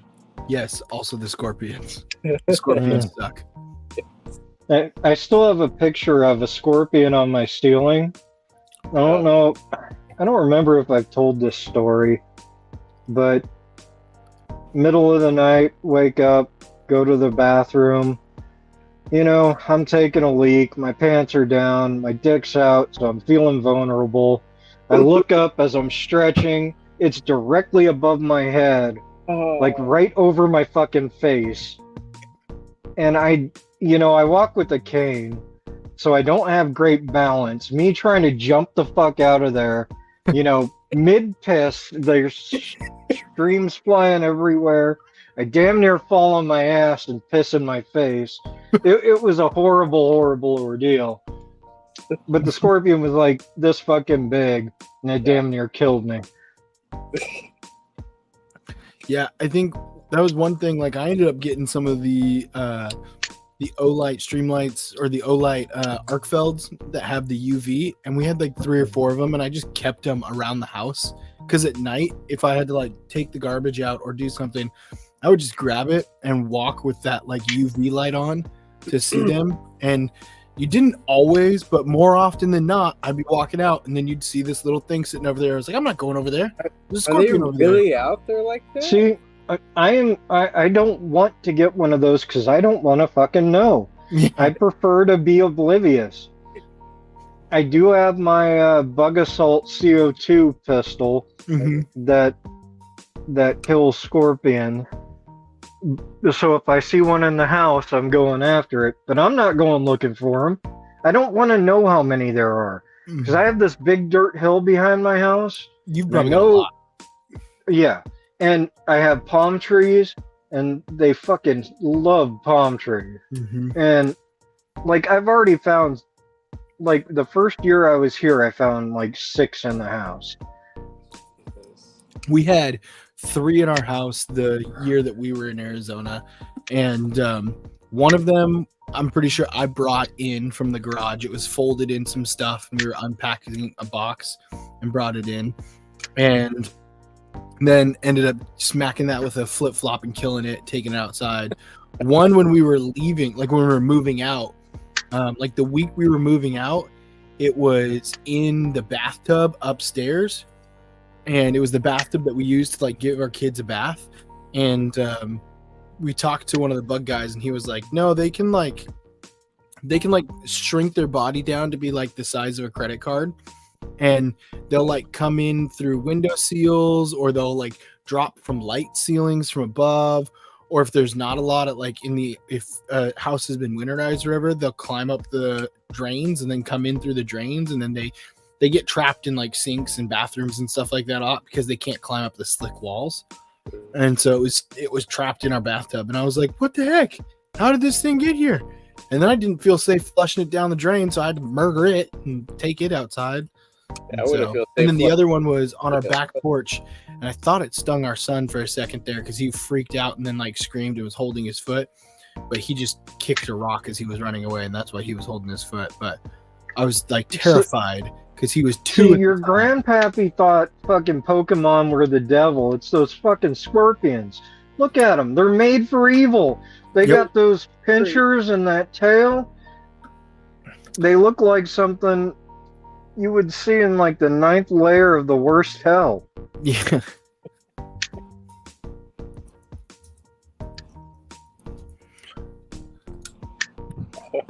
Have you ever seen? My father-in-law put this little it's this arm. This little scorpion tattoo here.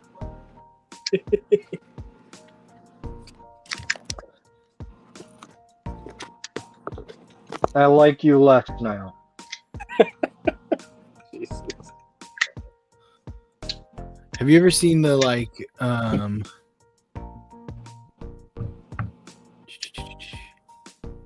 yeah, here it is, I think. Boom. This is so like back in the prehistoric time, there was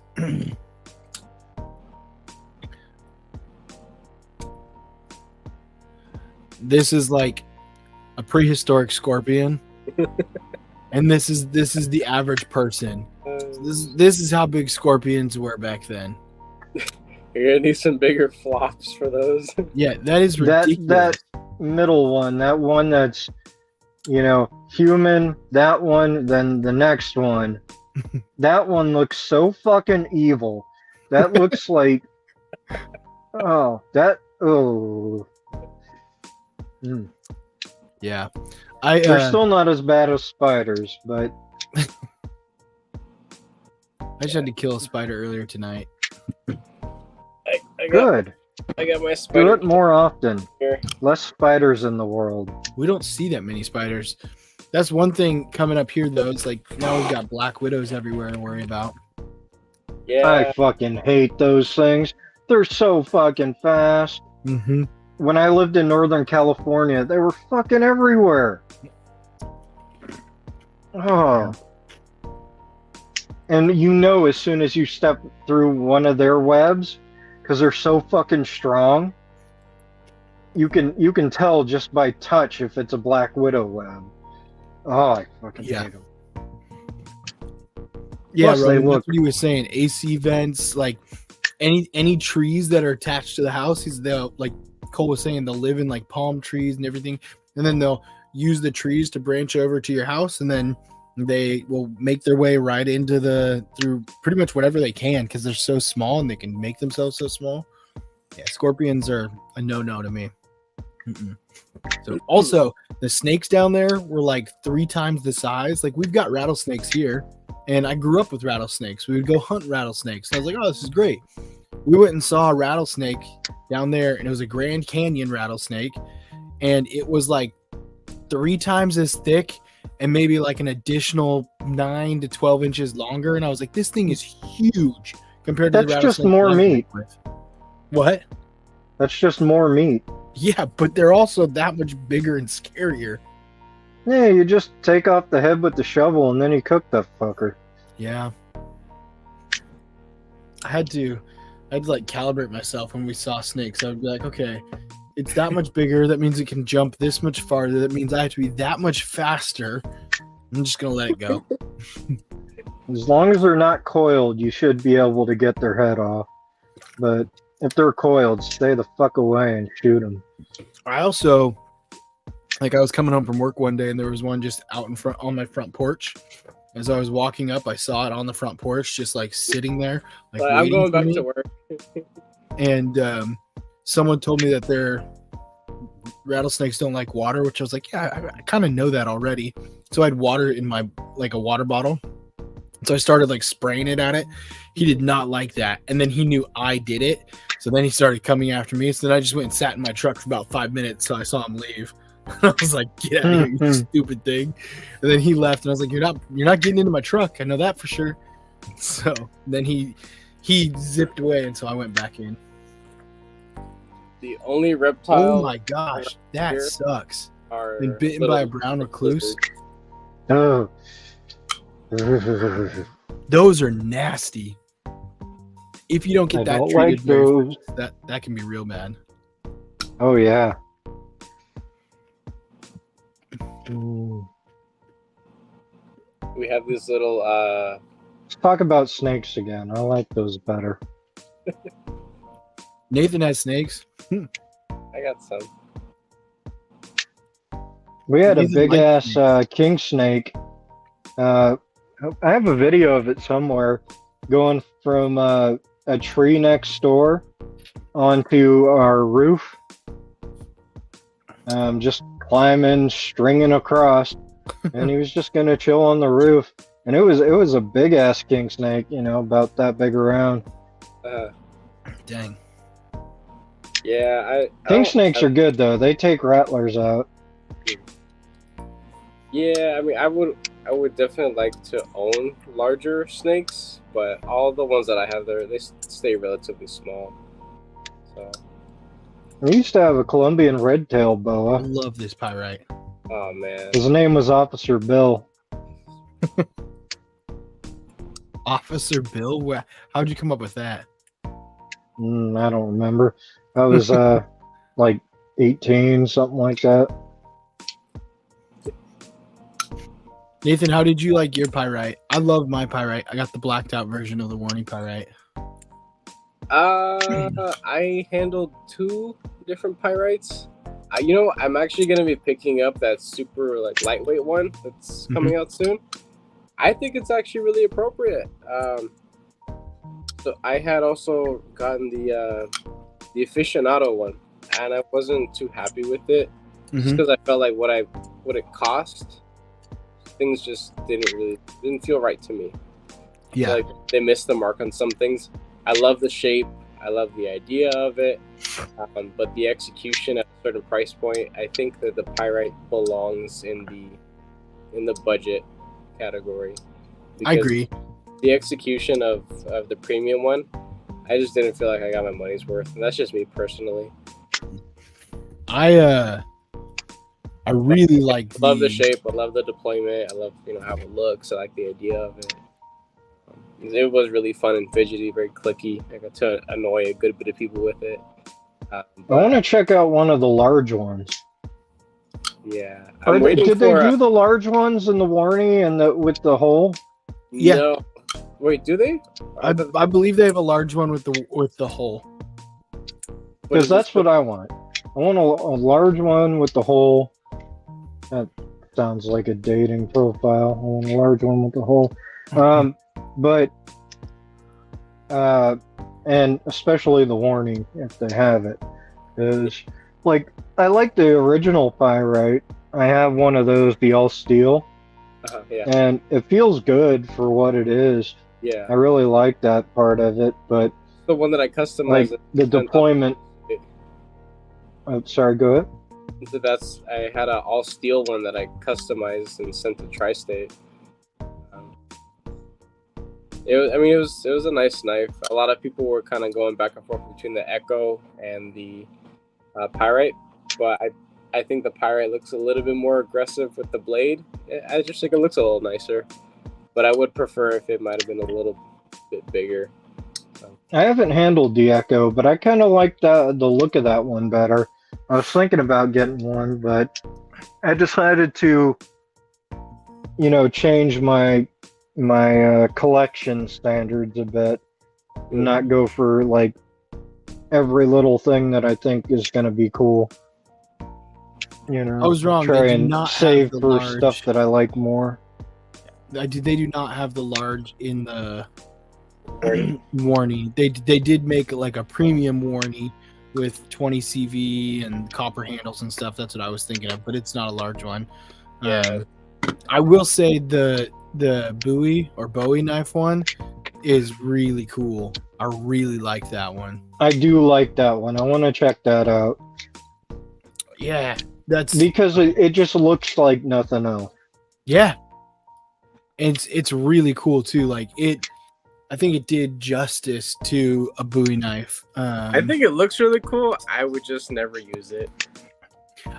I think it would be like a collector piece to me. Like Yeah, I find way more use in like a Warney blade, personally, just with what I do. But for the cost, the Bowie knife one, it's so cool. And the rose handle one, that P&W was talking about that he has right here. The rose handled one is because now you've got like a wood handled blade. Like it just looks, it's so cool. Yeah. You know what also looks pretty cool?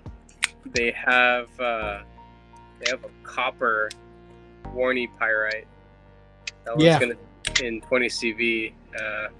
I would love to pick up one of those and do like a forced patina.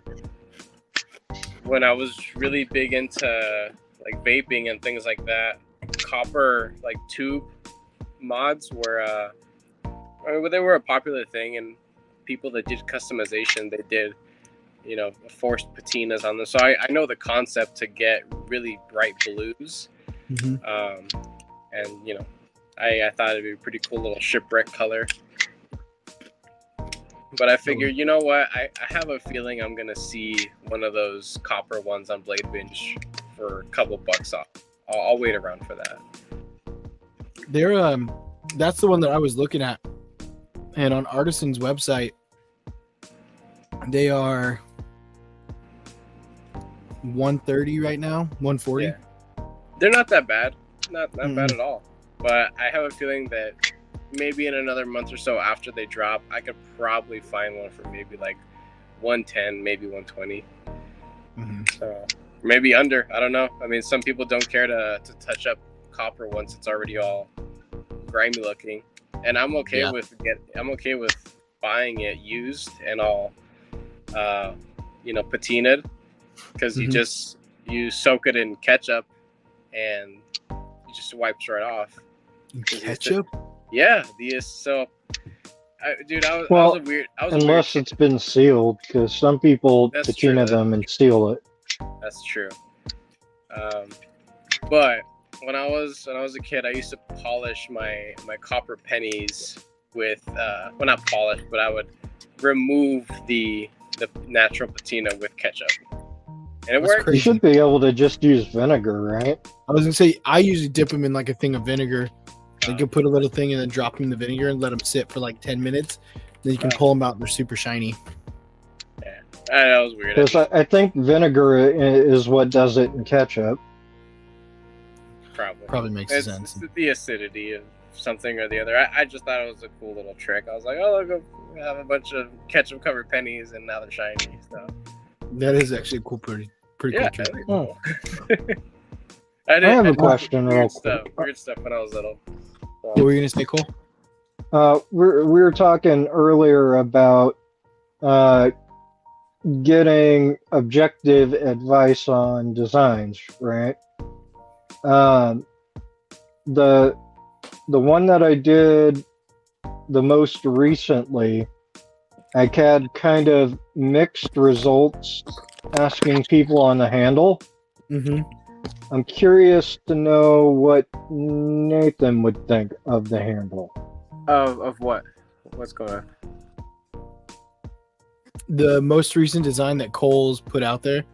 He's curious to know what your thought would be of the handle.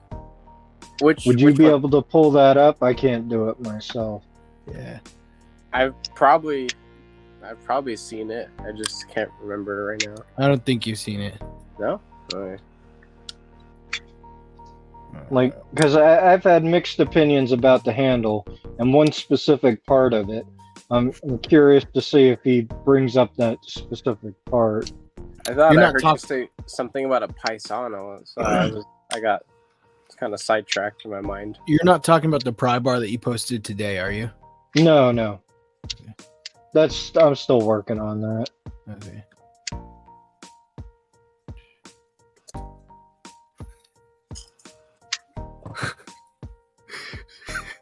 I just saw something Cheeto posted a couple days ago. The 7th annual beat off when they're cutting the beats. What the hell? Don't show the one that's in the chat. Just go to my my profile because I changed it before I posted it. Okay. Like, don't let them see how weird we are. It's pretty much. I was just gonna zoom in on the picture. I'm fine with that. Oh man.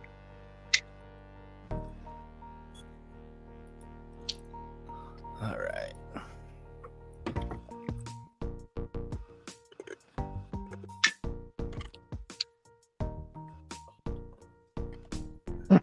What are you reading now? I'm not reading anything. I'm just gonna. just gonna...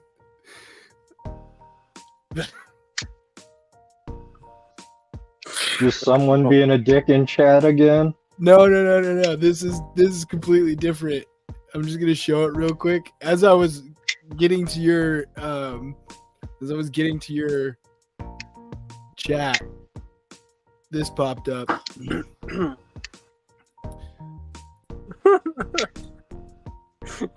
Oh yeah, I know this one.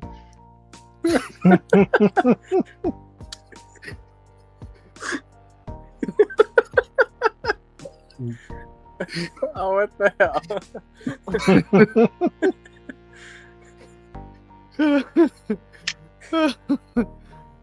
I couldn't hold it. I was just the way that old lady just I was like, all right, cool.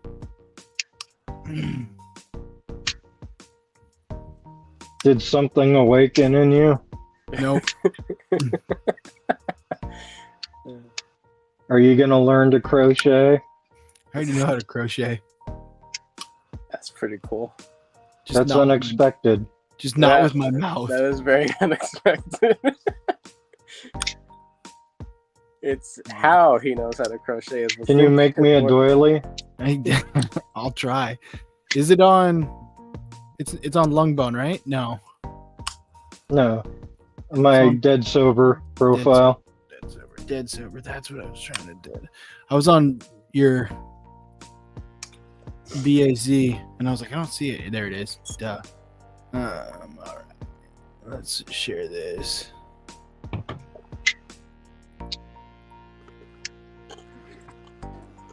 Oh, what the hell? These are Cole's designs. Ooh. Are you talking about this one right here? In the top right? The top one, yeah. Yeah. I can't see where your mouse is. Yeah, I just realized that. I was like, wait, it's not showing. But yeah, the top one. The weird blade looking one or the Warney-ish looking one with the dual grind? The dual grind. Can you make it bigger? Can you click on it?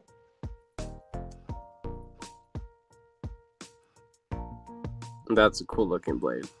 That's really cool looking. I like the blade a lot on this one. Yeah, that looks nice. So what was up with the handle? That's I'm looking for feedback because I've gotten some specific criticism about it. I'm seeing if it's reinforced because I might end up changing it. So it's like a bolster design. I'm assuming that could be my Carter or switched out for something else, possibly. Yeah, that's my Carter, but whatever, you know. Yeah, other type of other bolster material. Is this a sharp edge? No, that's a swedge. Is it a hollowed swedge? Maybe, I don't know. Probably. I've seen one or two. It looks pretty cool. Flat swedges are neat too. Is this supposed to be a hollow grind back here? Yes. And then a flat? Yes. I like it a lot.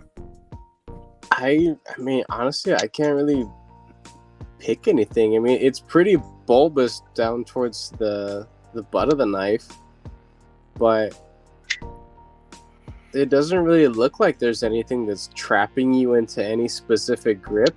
It depending on how big it is overall, I think it'd be pretty roomy. So you can choke up a little bit if you wanted to. There's no flipper tab or anything really in the way by the choil.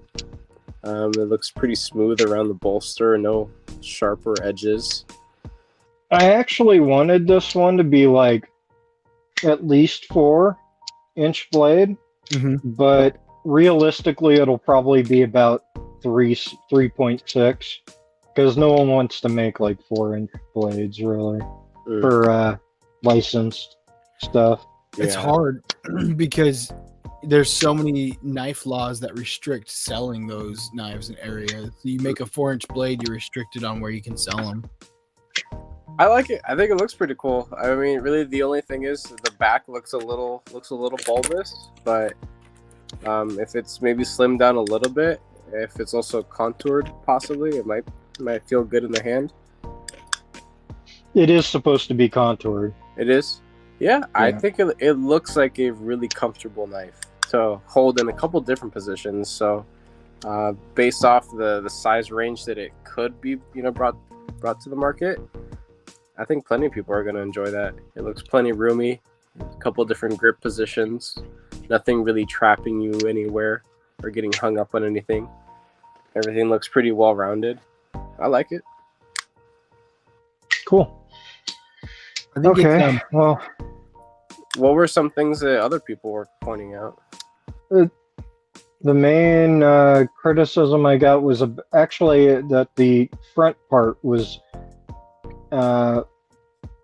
was a little bulbous for the lines of the overall design. Like it not that it was like it would be a bad grip or anything, just that it didn't flow aesthetically. It could just be slimmed down a little bit overall, but I mean mainly it was the butt part that stuck out to me a little bit more than really anything else. Well, I like it when people stick out the butt.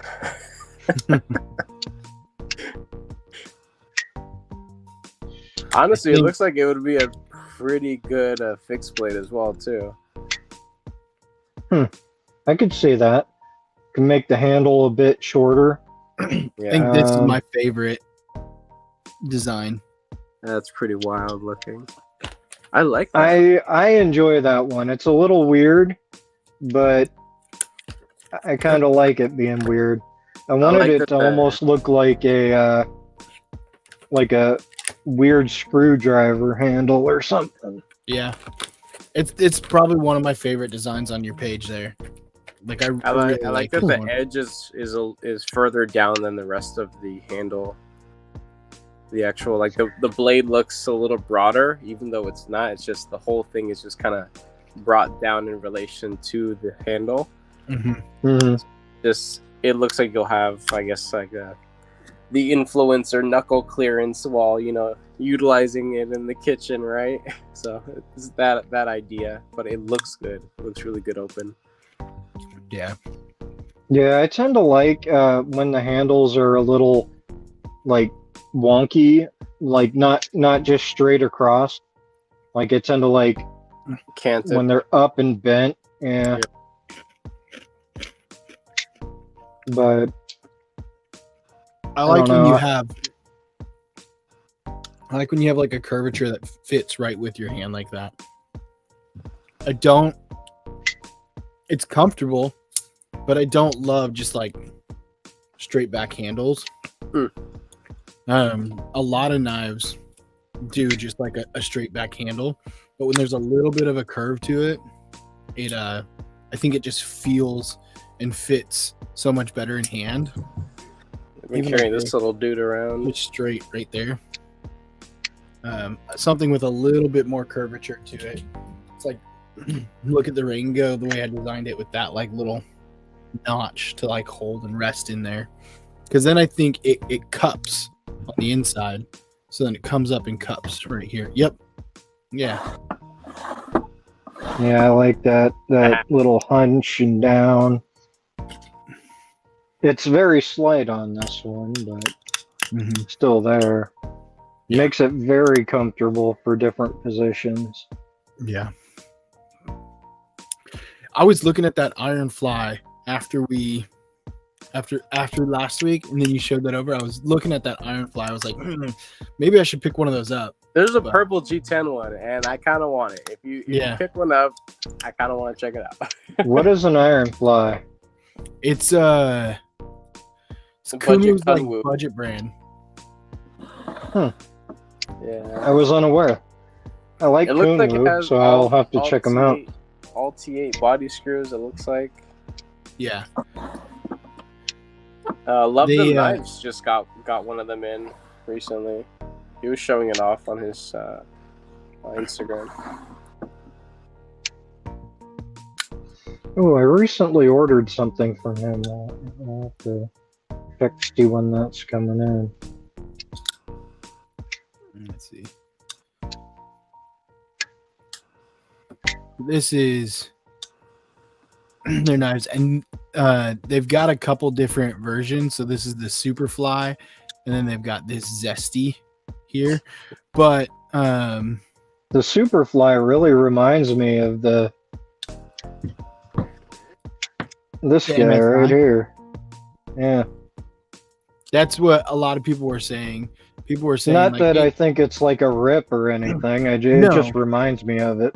yeah, and that's what people were saying. Like, oh, hey, I wonder what that came out. But for $70, I was like, oh, that's not too bad. And that's what I think a lot of people were saying is it looked like an MSI. Mm. So, all right. Well, I'm probably gonna call it quits. We've hit 2 hours, a little over 2 hours. Thank you, Cole. Thank you, Nathan, for jumping on and joining course, tonight. of Appreciate both y'all for chatting it up with me and being around. Oh, and it's a good everything. time with you. Yeah. Thanks everybody for being in the chat and hanging out with us tonight. Are there still people here? There are. We still got 10 people. We still got 10 people here listening yeah. to us. They're all asleep. Exactly. I can't believe Donnie's still in the chat. Just posted. Heard that night, y'all. Donnie's got to leave in a little bit. He's got a flight to catch. But shout out to He can Blessed sleep Time. on the Thank you very plane. much. That's huge. Yeah. So the coolest ghost around. But all right, I'm gonna call it quits, and I'll see you guys later. Thanks. Good night, everybody.